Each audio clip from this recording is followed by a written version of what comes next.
Humna gaarummaa Power of Positive Thinking Barreessaan Deel Naayil Kaniikee Inseenii Makuriyaa Ani kan isiniif seenessu Sanyii Haayiluu Boqonnaa 2 Sammuu fi humna yaada Yaada qalbii duubee Subconscious Mind Yaada qalbii duubee kee humna baay'ee guddaa fi amalaa fi jireenya kee jijjiiruu qaba. Haa ta'u malee humna guddaa yaada qalbii duubee kee keessa jiru kanatti otoo hin fayyadamin jirta. Dhimma kana bal'inaan ibsuutti otoo hin darbin dura waan hubachuu qabnu tokkotu jira.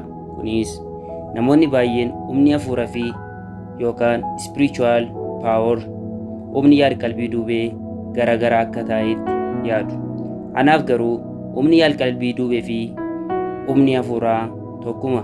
Garaagarummaa tokkoon qaban humna guddaa yaada qalbii duubee qabu beekuudhaaf jalqaba wanti otoo sammuun hin yaadiin akkanumaan akka carraa uumamu akka hin jirre qalbeeffachuu qabna. Wanti carraadhaan ta'u tokkoyyuu hin jiru. Kana jechuun immoo wanti tokko otoo qabatamaan hin uumamin dursinee sammuu keenya keessatti murteessuu dandeenya jechuudha. Wantoota jireenya kee keessatti argaman hundumaa yaada qalbii duubeetu uume. Wantoota hundumaa yaada qalbii duubeetu uume. Yaada qalbii duubeen erga yookiin odeeffannoo ati itti ergite irraa hundaa'uudhaan wantoota ati qabatamaan jireenya kee keessatti argitu uuma. Guyyaa guyyaatti odeeffannoolee hedduutu otoo addaan hin ciccitin gara yaada qalbii duubee seenaa oola. Odeeffannoolee kanneen keessaa parsantaa 90 jireenya keef bu'aa tokko illee kan hin buusne fi jireenya kee kan balleessanidha. Sababa kanaan baay'een carraaqxullee milkaa'uu waan hin dandeenyeef jireenyi bitaa sitti gala.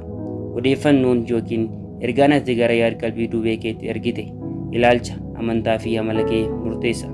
Maallaqa dhabuu keef yeroo mara dhiphata taanaan gonkumaa maallaqa argachuu hin dandeessu. Galma kee milkeessuu akka dandeessu hin amantu taanaan gonkumaa milkeessuu hin dandeessu.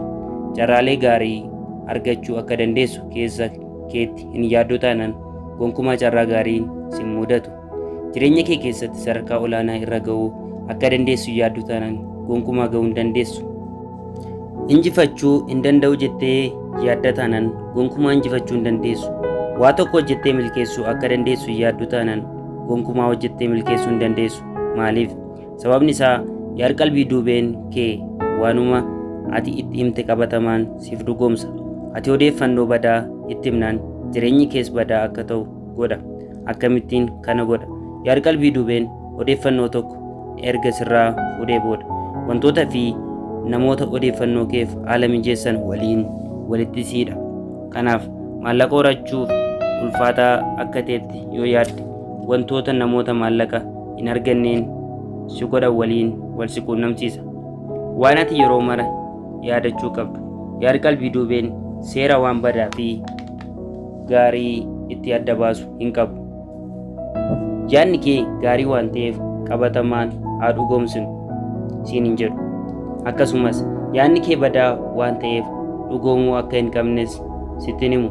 Kanaaf yaada qalbii duubeen keessa jiru yaada qofa akka hin taane hubachuu baay'ee barbaachisaadha. Amalli keenya jireenyi amma jiraachaa jirruu fi hariiroon nuti namoota biroo waliin qabnu yaada qalbii duubee keessaa madde. Yeroo akkas jedhu waanuma yaada tokko sammuu kee keessatti yaaddeef battaluma sanatti jireenyi keessa jijjiirama jechuu koo miti. Yaada qalbii duubeen jireenya kee akka siif jijjiiru gochuudhaaf mala jireenya haaraa yookiin daandii jireenyaa haaraa baafachuu qabda. Itti aansitee tarkaanfii ati jalqaba fudhachuu qabdu sammuu kee hojjechiisuudha. Sammuu waggoota 20 dura kompiitarri odeeffannoo galmeessuu kuusuu qofaaf fayyada ture. Yeroo ammaa garuu kompiitarri faayidaa hedduu qaba. Kompiitarri furtuu jireenya dhala namaa ta'ee jira. Iimeelii yookaan intarneetii fayyadamuudhaan hiriyoota kee fi firoottan kee addunyaa kana irra jiran quunnamuu ni dandeessa. Kunis sadarkaa kompiitarri irra ga'e kan agarsiisu. Walumaa galatti yeroo ammaa odeeffannoo galmeessuu fi kuusurra darbee kompiitarri wantoota dinqisiisoo hojjechuu danda'ee jira. Garuu akkanumaan yeroo yerootti fooyyessaa jirra malee dandeettiin kompiitaraa kun eessatti akka dhaabbatu hin beeknu. Atis akka kompiitaraatti of fudhadhu, garuu odeeffannoo galmeessuuf fi kuusuu qofaaf fayyada kan jedhu sammuu kee hin ilaallatu. Sammuun kee odeeffannoo galmeessuu fi kuusuu caala. Wantoota baay'ee dinqisiisoo ta'an hedduu hojjechuu danda'a. Akkamiin sammuu keetti akka fayyadamtu yoo barte, wanta jireenya kee keessatti argachuu barbaaddu kamiin iyyuu uumuu ni dandeessa. Garuu hanqinni guddaan jiru sammuu keetti akkamiin akka fayyadamtu namni si barsiise hin jiru. Namoonni milkaa'an guyyuun jireenya isaanii keessatti humna sammuutti fayyadamu. Garuu akkaataa ittiin humna sammuutti keetti fayyadamtu siin barsiisan. Kompiitaratti fayyadamuudhaan namni ta'e qajeelfamoota ittiin kompiitara bantee itti fayyadamtu si barsiisuu qaba. Sammuun kees akkuma kompiitaraa qajeelfama mataa isaa ni qaba. Qajeelfamoota kanniintu sammuu kee akka hojjetu godha. Sammuu keetti fayyadamuudhaaf qajeelfamoota kanniin beekuu qabda jechuudha. Sammuu keetti fayyadamtee bu'aa guddaa argachuudhaaf tooftaa ittiin humna guddaa sammuu kee qabu dammaqsitu beekuu qabda. Humna guddaa sammuu kee qabu dammaqsuu jechuun yaad qalbii duubee qalbii kee fi addunyaan kun walitti akka hidhaman gochuu jechuudha. Jireenya kee keessatti guyyaa dhalattee irraa eegaltee wantoota hedduu akkamiin akka hojjettu yookiin gootu barattee jirta. Akkamiin akka deemtu, akkamiin akka hojjettu, akkamiin akka dubbistu, akkamiin akka barreessituu fi kanneen kana fakkaatan barattee jirta. Garuu akkamiin akka sammuu kee fi humna yaad qalbii duubeetti akka fayyadamtu namni si barsiise hin jiru. Yaadadhu. Humna sammuu keetti fayyadamuudhaaf jireenya tokko, carraa tokko, sammuu tokkoo fi yaad qalbii duubee tokko qofa qabda. Humna sammuu, the power of mind. Jireenya kee keessatti waan ati yeroo mara yaadachuu qabdu tokkotu jira. Sammuun kee waan yaade kamiin iyyuu milkeessuuf humna kan qabu ta'uu isaa beekuu qabda. Akkamitti? Wanti sammuun kee yaade, argee fi itti amane yaad qalbii duubee sammuu kee keessaa madda. Yaad qalbii duubees seera mataa isaatti fayyadamuudhaan waan ati yaadde sana qabatamaan dhugoomsa. Garuu waa tokko yaaduu fi akka argattu abdachuun qofti waan yaadde sana qabatamaan hin dhugoomsu. Yaaduu fi abdachuu qofti humni sammuu kee akka hojjetu hin godhu. Waa tokko hojjechuu akka dandeessu wayita keessa keetti yaadattu akkamiin akka sammuu keetti fayyadamtus beekuu qabda. Sammuu keetti akkamiin akka fayyadamtuu fi akkamiin odeeffannoo sirrii gara qalbii duubeetti akka ergitu beekuun sammuu kee waan dinqisiisaa siif uumuu danda'a. Namoonni kana waan hin beekneef sammuu isaaniitti otoo hin fayyadamin hafu. Doktoroonni fayyaa akka jedhanitti dhukkuboonni parsantaa 75 sammuu keessatti eegalu. Kun lakkoofsa baay'ee guddaadha. Kana jechuun namoota yeroo ammaa dhukkubsatanii jiran keessaa parsantaa 75 tooftaa ittiin humna sammuu isaaniitti fayyadaman hin beekan jechuudha. Dhukkuboonni baay'een muddama miiraatiin yookaan stress kan dhufu ta'uu isaanii yeroo baay'ee doktoronni ni dubbatu. Kunis dhukkubsachuu fi dhukkubni sammuu keetti akka eegalu ta'uu isaaf ragaa kan biraadha. Saayintistoonni akka jedhanitti humna sammuu keenya qabu keessaa parsantaa 10 qofatti fayyadamna. Kana jechuun mindaa bara jireenya kee guutuu argattu keessaa 10 qofa fayyadamtee jiraachuu jechuudha. Garuu ni dandeessa. Bara jireenya kee guutuu argattu keessaa parsantaa 10 fayyadamtee jireenya ni dandeessa. Gonkumaa hin dandeessu. Garuu humna sammuun kee qabu keessaa parsantaa 10 qofa fayyadamtee jiraachuu dandeessa.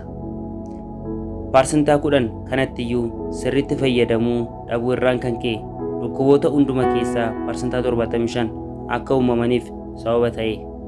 Kanaaf mee otuu parsantaa 10 kanatti sirriitti fayyadamnee maaltu ta'a jettee yaadda? Humna sammuu kee qabu keessaa parsantaa 90 fayyadamuu otoo barannee maaltu ta'a jettee tilmaamta? Sammuun kee humna baay'ee dinqisiisaa jireenya kee jijjiiruu danda'u qaba. Garuu akkamiin akka itti fayyadamtu namni si barsiise hin jiru. Bara jireenya kee guutuu akkamiin waa tokko akka hojjettuu fi gootu barachaa turte. Haa ta'u malee akkamiin humna sammuu keetti akka fayyadamtu namni si barsiise hin jiru. waan jireenya kee keessatti argattu yaaddu tokko qabatamaan dhugoomsuudhaaf sammuu kee to'achuu danda'uu qabda.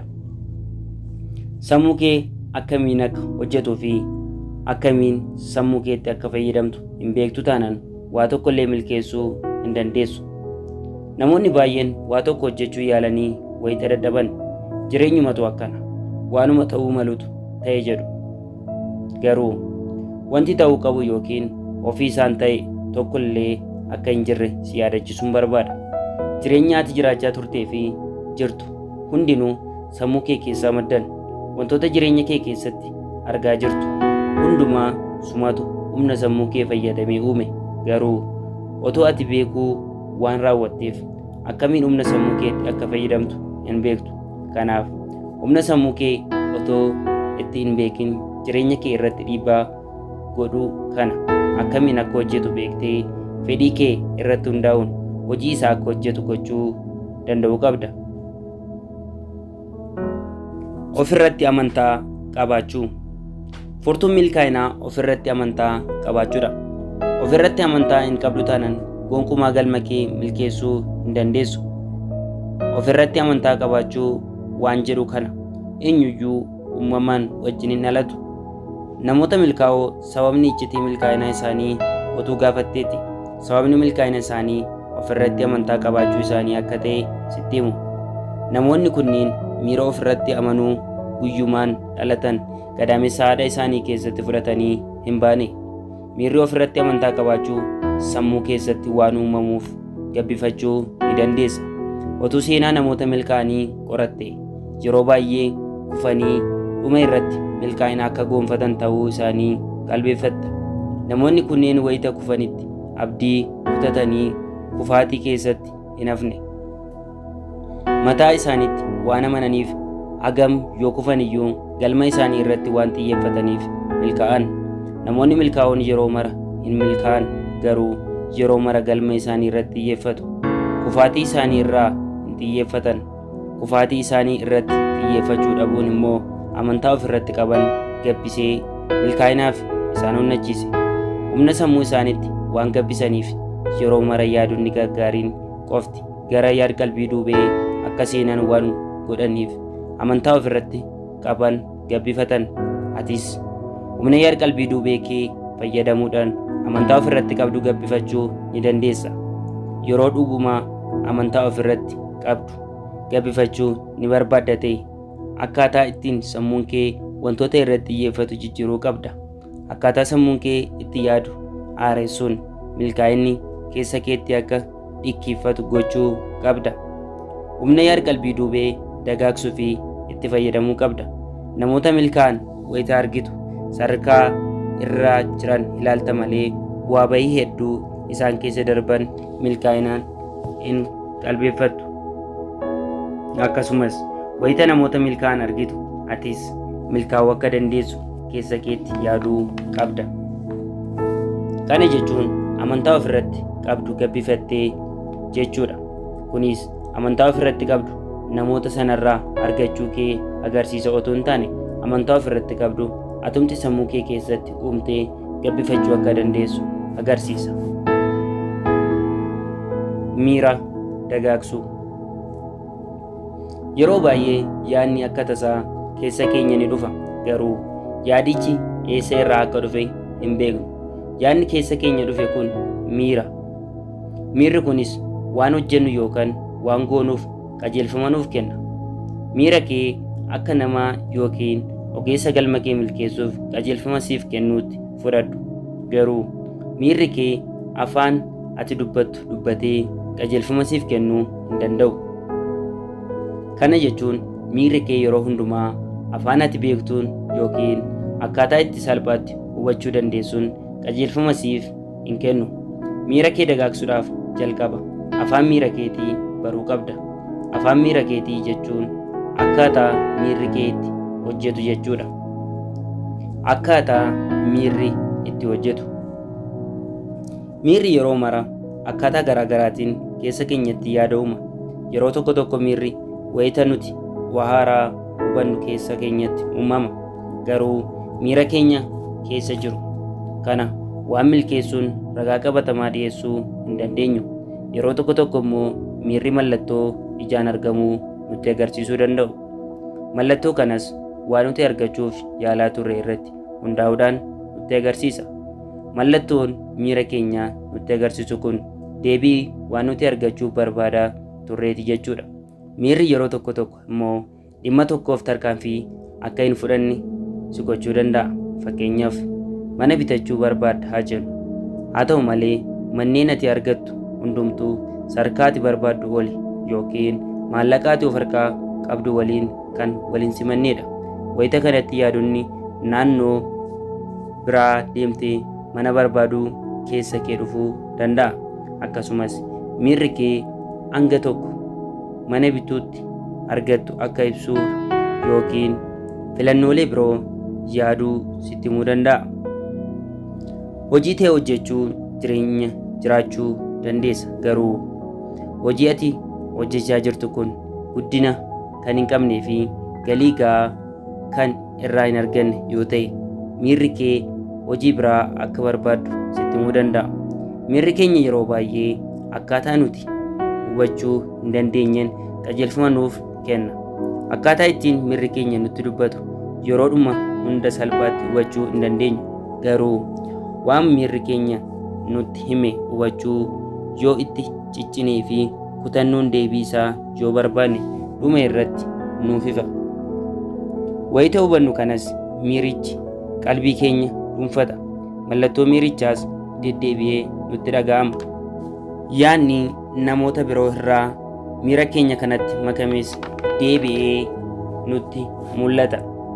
Yaanni namoota biroo deddeebi'ee yoo nutti himame adeemsa keessas ifa nuuf ta'a. Yeroo tokko tokko yaadichi hubachuuf waggaa sitti fudhachuu danda'a. Dhimmi kamiyyuu jalqaba gaafii ture. Gaafii keessa kee jiru deebii yoo barbaadde ni argatta. Garuu jalqaba yaadicha sirriitti hubachuu qabda. Jalqaba wayita gaafii tokkoof deebii argattu battaluma sanatti hin hubattu yookiin ifasiif hin ta'u. Deebii argattetti dhibba itti amantu yoo ta'e hanga yaadi sirrii kan sirriitti itti amantu argattutti eegi.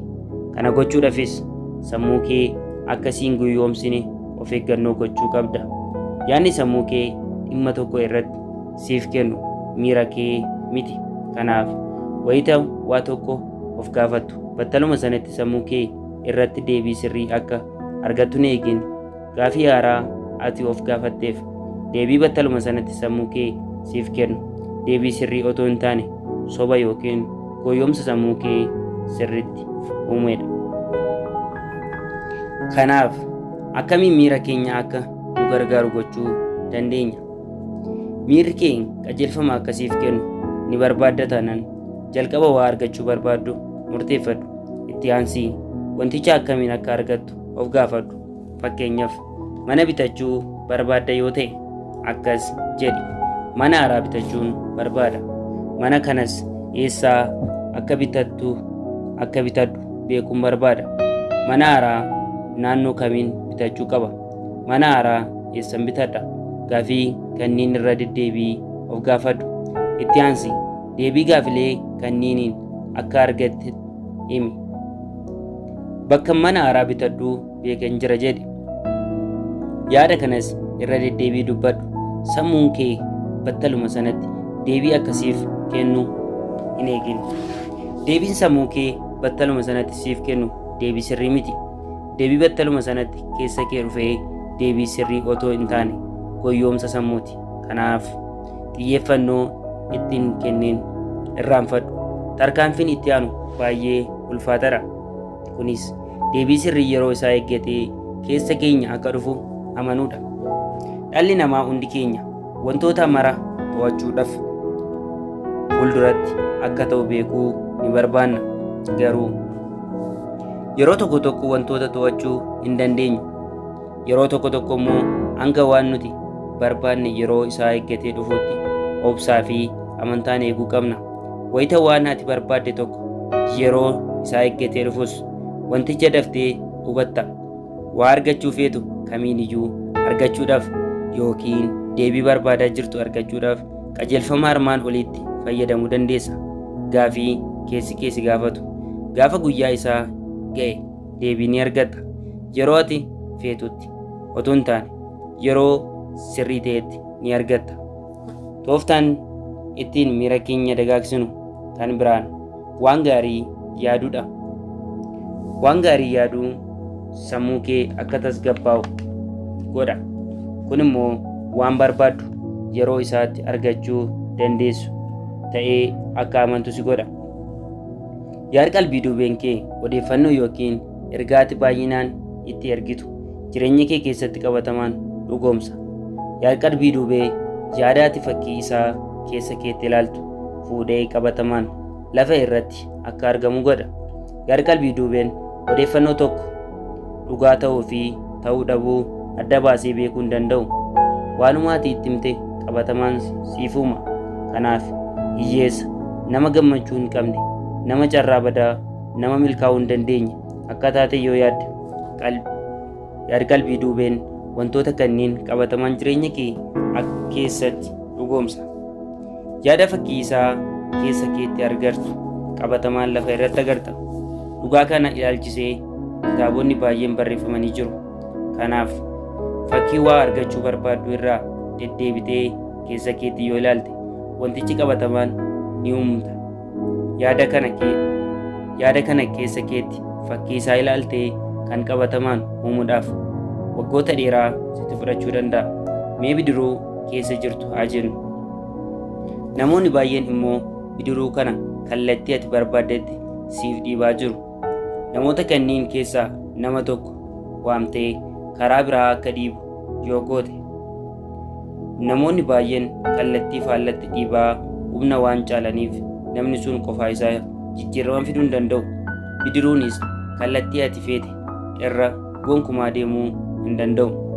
Yaada sammuu kee keessatti agartu tokko qabatamaan dhugoomsuuf wayita sammuu kee keessatti agartuu fi ergaa agartee boodas tooftaawwan birootti fayyadamuun qabda.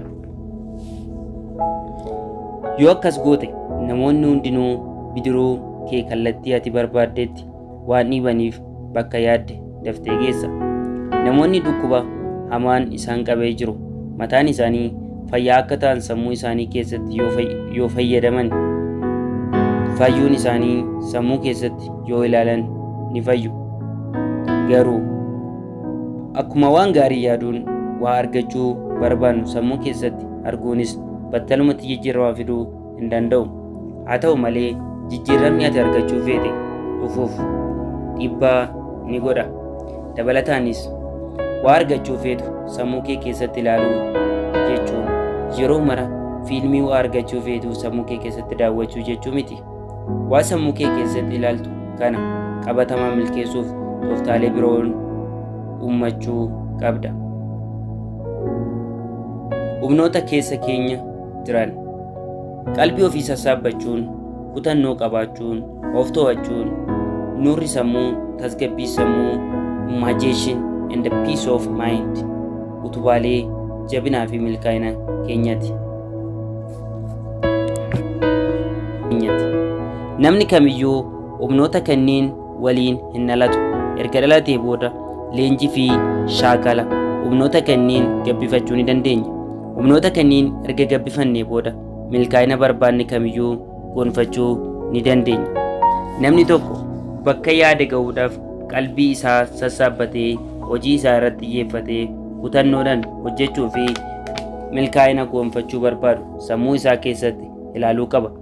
Namni tokko otoo hin tawatiin kutannoon otoo hin qabaatinii fi qalbii isaa otoo hin sassaabbatiin waan argachuu barbaadu qofa sammuu isaa keessatti yaaduudhaan milkaa'uu hin danda'u. Galmi kee waa fedhe haa ta'u milkaa'ina gonfachuudhaaf kutannoo, of to'achuu, nuura sammuu fi sammuu tasgabbaa qabaachuu si barbaachisa.